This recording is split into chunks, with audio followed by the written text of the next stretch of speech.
मी प्राध्यापक श्रावण बनसोडे. कॉर्पोरेट अकाउंटच्या दुसऱ्या लेक्चरमध्ये आपलं स्वागत आहे. आपण कॉर्पोरेट अकाउंटमध्ये काय पाहत होतो? प्रॉफिट प्रायर टू इनकॉर्पोरेशन हे चॅप्टर पाहिलं होतं आणि या चॅप्टरमध्ये थेअरी आपण क्लिअर केली होती. याच्यामध्ये काय पाहिलं होतं? तर प्रॉफिट प्रायर टू इनकॉर्पोरेशनमध्ये प्रीचा प्रॉफिट, पोस्ट कशाला म्हणायचं, प्री इनकॉर्पोरेशन कशाला म्हणायचं, त्याच्यानंतर याचं अलोकेशन करण्याच्या पद्धती किती आहेत? तर 2 पद्धती होत्या. कोणकोणत्या? टाइम रेशो आणि टाइम बेसिसचं अलोकेशन, आणि दुसरं होतं सेल्स बेसिस किंवा टर्नओव्हर बेसिसचं अलोकेशन. हे आपण पाहिलं होतं. तर ते व्हिडिओ जर बघितला नसेल तर पाठीमागे जाऊन अगोदर तो बेसिकचा व्हिडिओ बघून घ्या, कारण त्यामध्ये आपण सर्वच कन्सेप्ट क्लिअर केले आहेत. याच्यानंतर आज आपण या लेक्चरमध्ये प्रॉफिट प्रायर टू इनकॉर्पोरेशन या विषयाचं एक छोटासा असा छान असा प्रॉब्लेम पाहणार आहोत. ठीक आहे, तर याच्यामध्ये आपण प्रॉब्लेम पाहूया. सगळ्यात अगोदर तुम्हाला जर व्हिडिओ आवडला असेल तर लाईक करा, सबस्क्राईब करा, आपल्या मित्रांमध्ये शेअर करा ज्यांना ज्यांना कॉर्पोरेट अकाउंटमध्ये डाऊट असेल. आणि जर तुम्हाला काही डाऊट असेल तर कमेंट सेक्शनमध्ये मला तुम्ही सांगू शकता, विचारू शकता. ठीक आहे, तर प्रॉब्लेम तुमच्या इथं समोर येत असेल तो प्रॉब्लेम आपण रीड करूया. ठीक आहे, तर प्रॉब्लेम पाहूया काय. Good luck company limited was incorporated on 1 July 2010. Take over the running business of Mr. Kiran with effect from 1st January 2010. The profit and loss account for the company for the year ended 31st December 2010 were as follow. तर 3 dates तुम्हाला दिल्या आहेत. ठीक आहे, तर आपण बघूया profit and loss account. त्यांनी सांगितलंय particulars rupees debit side, credit side. Debit साइडला त्यांनी सांगितलं to salaries, rent, insurance, advertisement, commission, carriage outward, interest, discount, preliminary expenses आणि नेट प्रॉफिट. क्रेडिट साइडला फक्त एक आयटम दिला त्यांनी, कोणता? तर ग्रॉस प्रॉफिट जो काय असेल तो. पण तत्पूर्वी तुम्ही एक गोष्ट लक्षात ठेवा, टाइम रेशो आणि सेल्स रेशो किंवा टाइम बेसिसचं अलोकेशन आणि सेल्स बेसिसचं अलोकेशन कसं करायचं. तर टाइम बेसिसचं अलोकेशन, जे एक्सपेन्सेस विदिन अ टाइम आपल्याला पेड करावे लागतात, एका ठराविक टाइम नंतर पेड करावे लागतात, असे एक्सपेन्सेस टाइम बेसिसने अलोकेट करायचे आहेत. फॉर एक्झाम्पल सॅलरी आहे.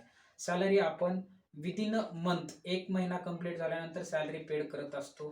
त्याच्यानंतर घ्या डेप्रिशिएशन. डेप्रिशिएशन सुद्धा एखादा मंथ पूर्ण झाला की लगेच आपले एखादा मंथ सॉरी 1 वर्ष पूर्ण झाल्यानंतर आपण डेप्रिशिएशन पेड करत असतो. त्याच्यानंतर चार्ज करत असतो. पुढे घ्या रेंट झालं. इन्शुरन्स घ्या. इन्शुरन्स मंथली, इयरली जसं ठरवलं त्याप्रमाणे आपण इन्शुरन्स पेड करतो. टॅक्सेस असतील, टॅक्सेस, रिपेअर्स, मेंटेनन्स, या सगळ्या गोष्टी टायमावर एक टाइम स्पेसिफिक पिरियड झाल्यानंतर पेड करतात. असे सगळे एक्सपेन्सेस टाइम बेसिसने अलोकेट करायचे आहेत. टर्नओव्हर किंवा सेल्स बेसिसचे एक्सपेन्सेस कोणते? तर ज्या गोष्टी पूर्णपणे सेल्सवरती डिपेंड राहतात त्या सगळ्याच गोष्टी सेल्स बेसिसवर घ्यायच्या आहेत. उदाहरणामध्ये ॲडव्हर्टाइजमेंट. ॲडव्हर्टाइजमेंट कशाची करतात रे? तर आपलं प्रोडक्ट जास्तीत जास्त विकावं, विकणे याचं सेल्स आलं तर ॲडव्हर्टाइजमेंट हे टोटली सेल्सवरती डिपेंड असल्या कारणानं ॲडव्हर्टाइजमेंट आपण सेल्सवरती घ्यायचं आहे, सेल्स बेसिस लावायचं आहे. नेक्स्ट आहे डिस्काउंट. डिस्काउंट कशासाठी दिला जातो रे? तर तुमची जास्तीत जास्त विक्री व्हावं, सेल्स व्हावं याच्यासाठी डिस्काउंट दिला जातो. पुढे घ्या तुमचं कमिशन.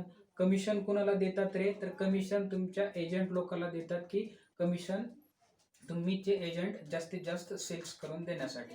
ठीक आहे, वन बाय वन आपण पाहूया. याच्यानंतर अलोकेशन सुद्धा. सगळ्यात शेवटी एक ॲडजस्टमेंट सांगितलं त्यांनी. Sales for the year ended 31st December 2010 amounted to ₹60,000. पूर्ण वर्षाचं सेल्स सांगितले त्यांनी 60,000 रुपये. ऑफ विच म्हणजे च्या पैकी some of ₹20,000 were in pre incorporation period. 60,000पैकी 20,000 हे प्री इनकॉर्पोरेशन पिरियडचे आहेत. 60,000पैकी जर 20,000 प्री इनकॉर्पोरेशनचे असतील तर उरलेले किती? 40,000 हे पोस्ट इनकॉर्पोरेशनचे आहेत. काय करा म्हणले त्यांनी तयार. Find out profit earn for the period of incorporation of A company. So आपण आता ॲक्च्युली प्रॉब्लेम जो का आहे तो आपण बोर्डवरती सॉल्व्ह करणार आहोत. ओके, कोणताही क्वेश्चन जर सॉल्व्ह करायचा म्हटला प्रॉफिट प्रायर टू इनकॉर्पोरेशनचा, तर आपल्याला अगोदर रेशो कॅल्क्युलेशन जमता आलं पाहिजे, करता आलंच पाहिजे रेशो कॅल्क्युलेशन. ठीक आहे. तर दोनच रेशो कॅल्क्युलेट करायचे आहेत आपल्याला. एक आहे टाइम रेशो आणि दुसरा आहे sales ratio. Time ratio simply फक्त केअरफुली ऐका तुम्ही, केअरफुली बघा व्हिडिओ, लगेच तुम्हाला समजून जाईल टाइम रेशो कसा कॅल्क्युलेट करायचा. जेवढ्या काही तुम्हाला क्वेश्चन मध्ये डेट्स दिलेल्या आहेत, ठीक आहे, डेट्स सगळ्याच्या सगळ्या डेट्स असेंडिंग ऑर्डर मध्ये लावून घ्या. मग तुमच्या इनकॉर्पोरेशनची डेट असेल, कंपनी टेक ओव्हर केलेली डेट असेल, ॲक्विजिशनची डेट असेल किंवा इयर एंडिंग असेल, या तिन्ही डेट तुम्ही असेंडिंग ऑर्डर म्हणजेच चढत्या क्रमानं लावून घ्यायचे. तर या क्वेश्चन मध्ये सगळ्यात अगोदर काय सांगितलं त्यांनी, the good luck company limited incorporated 1 जुलै 2010. ते 2010 सांगितले, 1 जुलै तारीख सांगितले. पुढची तारीख बघा, take over the running business of mister Kiran with effect from 1 जानेवारी 2010. इथं जानेवारी आलंय, ठीक आहे. जुलै नंतर घ्यायचं, जानेवारी अगोदर घ्यायचे. जानेवारी पासून डिसेंबर पर्यंत असेंडिंग ऑर्डर मध्ये लावून घ्या, ठीक आहे. तर लिहा पहिली तारीख 1 जानेवारी 2010. या तारखेला काय केले रे, रनिंग बिझनेस टेक ओव्हर केलाय, ठीक आहे. रनिंग बिझनेस टेक ओव्हर करणं म्हणजेच ऍक्विजिशन, ऍक्विजिशन म्हणजेच परचेस केला आहे. ऍक्विजिशनची डेट आहे, ऍक्विजिशन आहे, ठीक आहे. त्याच्यानंतर पुढे घ्या, पुढची तारीख 1 जुलै 2010. या तारखेला काय केलं रे, 1 जुलै 2010 ला त्यांनी काय केलं, कंपनी इनकॉर्पोरेट झाली. इनकॉर्पोरेटेड डेट किती आहे, 1 जुलै 2010. आणि लास्टली तुम्हाला काय सांगितले, profit and loss account for the year ended 31 December 2010. या ठिकाणी काय रे, तर इयर एंडिंग आहे, इयर एंडिंग आहे तुमचं. तिन्ही डेट तुम्ही असेंडिंग ऑर्डर मध्ये लिहिलं, जानेवारी, जुलै, ऑगस्ट, ठीक आहे. ऑगस्ट आणि डिसेंबर. सो आता या तीन ज्या डेट आहेत त्या तिन्ही डेट मध्ये टाइम डिफरन्स किती आहे हे अगोदर, किती मंथचा डिफरन्स आहे ते आपल्याला कॅल्क्युलेट करायचं आहे. जानेवारी पासून जुलै पर्यंत, जुलै म्हणजे ऍक्च्युली 30 जून ही डेट असायला पाहिजे, पण 1 जुलै पासून सांगितलंय त्यांनी, ठीक आहे. तर 30 जून पर्यंत आपण मंथ मोजूया. बोला, जानेवारी, फेब्रुवारी, मार्च, एप्रिल, मे, जून, किती मंथ होतात रे, या दोघांमध्ये 6 मंथ, ठीक आहे. जानेवारी पासून जून पर्यंत 6 महिने आणि 1 जुलै पासून 31 डिसेंबर पर्यंत सुद्धा किती महिने होणार आहेत रे, याच्यामध्ये सुद्धा 6 मंथच होणार आहेत. इथं सुद्धा 6 मंथ, इथं सुद्धा 6 मंथ. मग इकडचे 6 महिने, इकडचे 6 महिने, रेशो काय सांगतो, 6:6, ठीक आहे. मग याला आणखी बारीक करून घ्या, 6 एके 6, 6 एके 6. तुमचा रेशो आला किती रे, टाइम रेशो आला तुमचा 1:1. टाइम रेशो किती आला, 1:1. लक्षात येते ना. तिन्ही डेट असेंडिंग ऑर्डर मध्ये लिहिल्या. या डिफरन्स किती आहे, किती मंथचा डिफरन्स आहे, तो डिफरन्स कॅल्क्युलेट केला. डिफरन्स आला इथं 6 महिने, इथं 6 महिने. 6:6 म्हणजेच 1:1. ओके. नेक्स्ट आता आपण पाहूया सेल्स रेशो कसा कॅल्क्युलेट करायचं. तर सेल्स रेशो कॅल्क्युलेट करण्यासाठी वर्षभराची सेल्स किती आहे बघा, क्वेश्चन मध्ये त्यांनी सांगितलंय.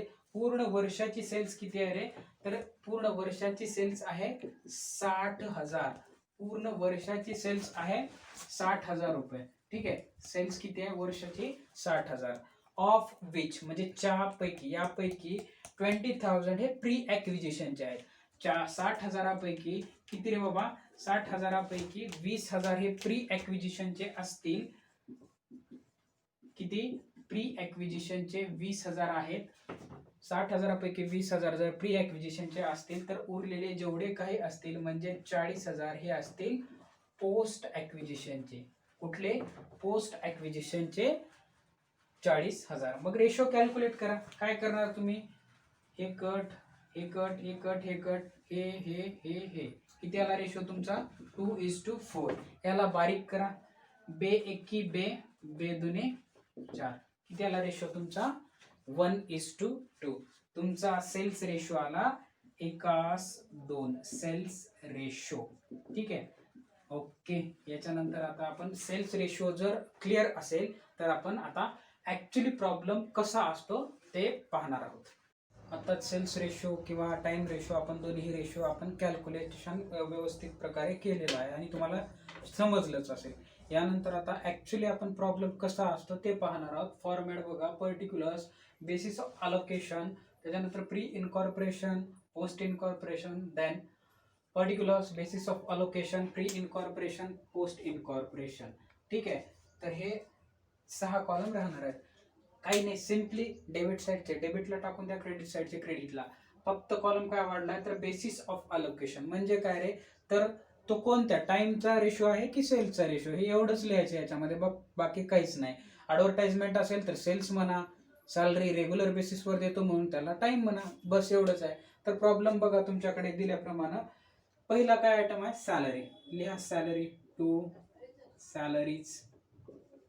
मग सॅलरी आपण मंथली देतो, बरोबर आहे, मंथली देतो.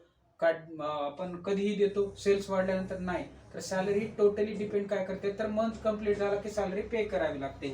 मग याचं बेसिस ऑफ अलोकेशन असेल टाइम बेसिस. ठीक आहे. याच्यानंतर आपण जो रेशो काढला होता, बघा बरं रेशो किती काढला होता, तर रेशो आपण काढला होता 1:1, एकास एक रेशो काढला होता.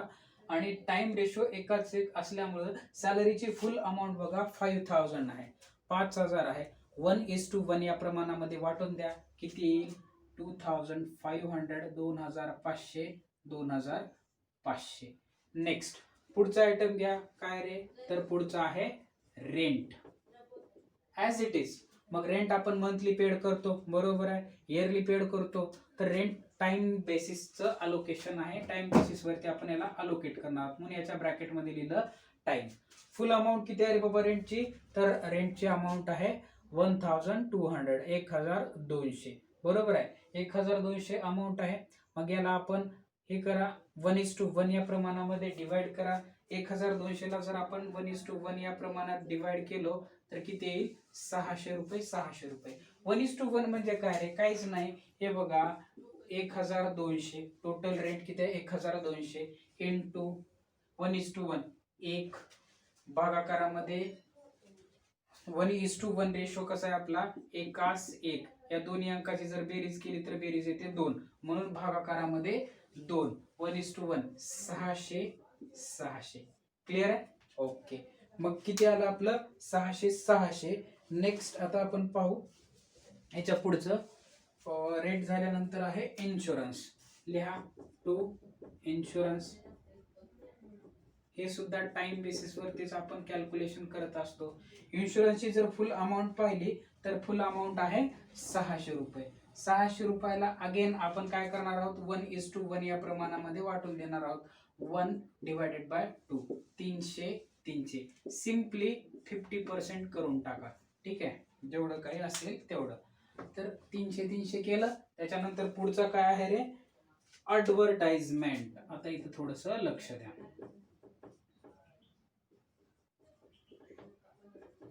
ॲडव्हर्टाइजमेंट. ॲडव्हर्टाइजमेंट टाइम लिहायचं नाही, कारण ॲडव्हर्टाइजमेंट कशाची करतात रे, तर आपल्या प्रोडक्टची का करतात, तर आपलं प्रोडक्ट जास्तीत जास्त प्रमाणामध्ये त्याची सेल व्हावं, विक्री व्हावं. सेल्स, ज्या गोष्टी सेल्सवरती डिपेंड राहतात त्याचा रेशो आपण सेल्स रेशो घेणार आहोत. ठीक आहे, तर लिहा सेल्स रेशो. ठीक आहे, सेल्स बेसिस याचा.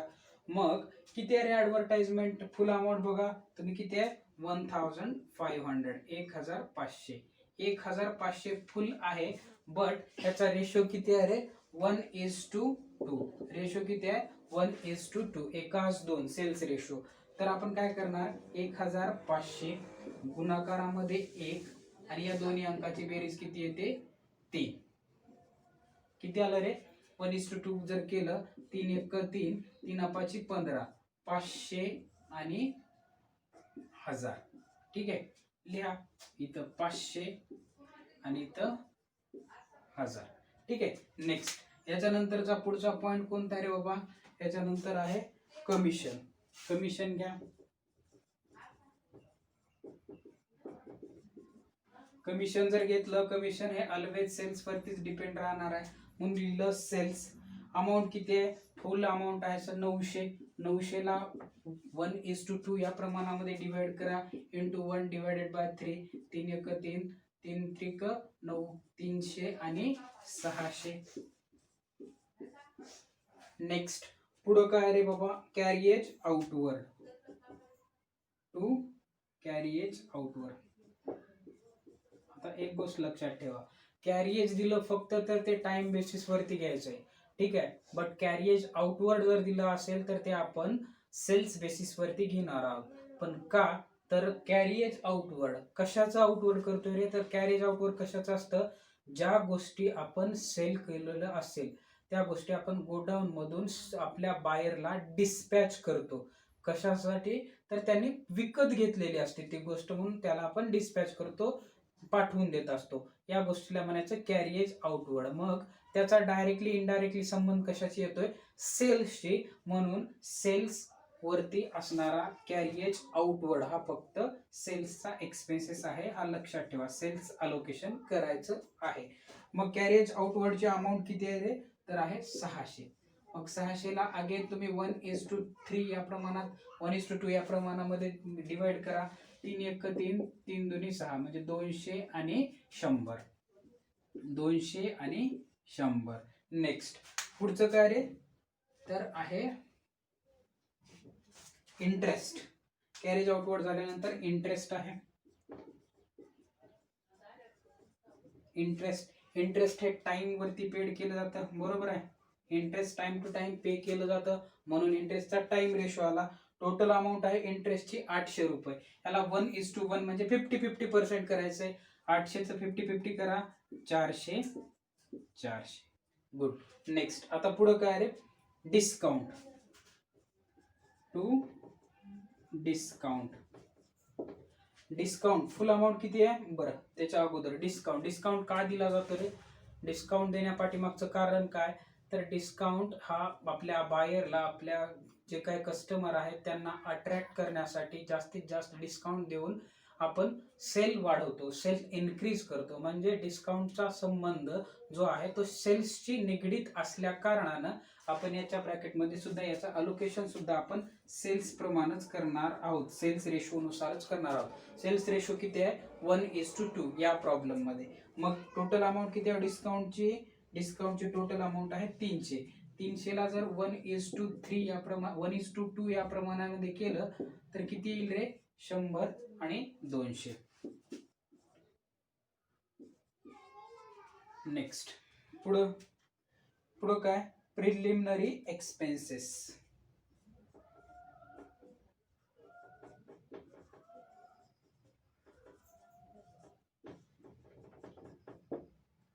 या गोष्टीला थोडंसं मी स्टार करतोय, कारण प्रिलिमिनरी एक्सपेन्सेस म्हणजे काय, जे एक्सपेन्सेस कंपनी चालू होण्याच्या अगोदर कंपनीच्या नावाने केले जातात असे एक्सपेन्सेस म्हणजे प्रिलिमिनरी एक्सपेन्सेस होय.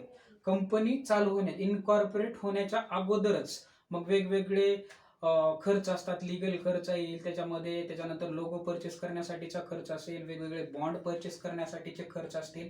हे सगळे खर्च आपण कंपनी चालू करण्यासाठी केलेले असतो. म्हणजे अगोदरच कंपनीच्या नावानं कंपनी चालू करण्यापूर्वी केला जाणारा खर्च म्हणजे प्रिलिमिनरी एक्सपेन्सेस होय.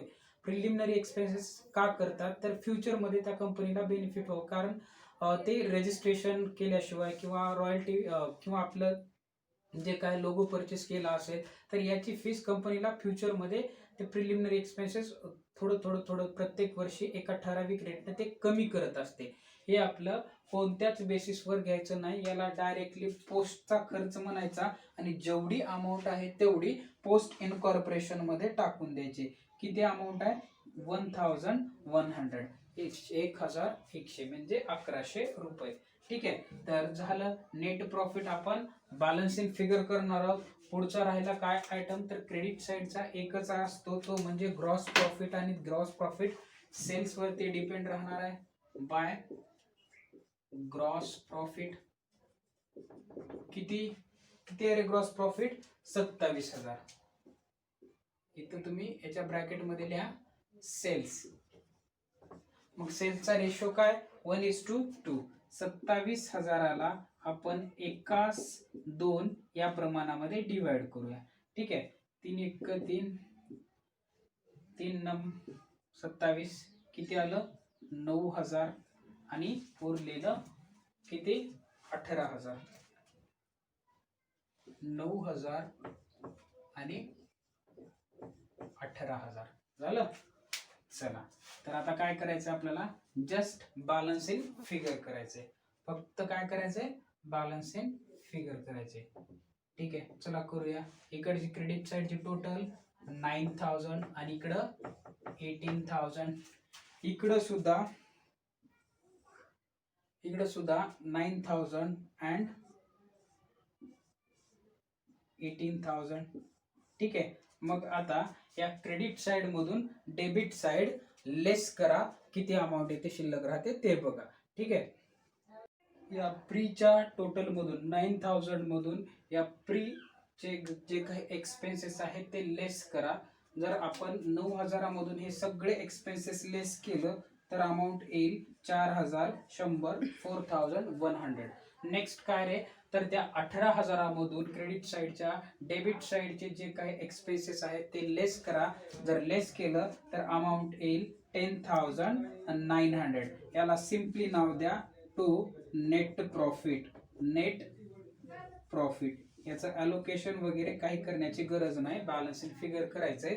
या ठिकाणी हे आपलं प्रॉफिट प्रायर टू इनकॉर्पोरेशन हे चॅप्टर म्हणण्यापेक्षा हा पहिला प्रॉब्लेम संपलेला आहे. ठीक आहे. जर कुणाला डाऊट असेल तर सिम्पली तुम्ही मला आपल्या कमेंट सेक्शन मध्ये सांगा.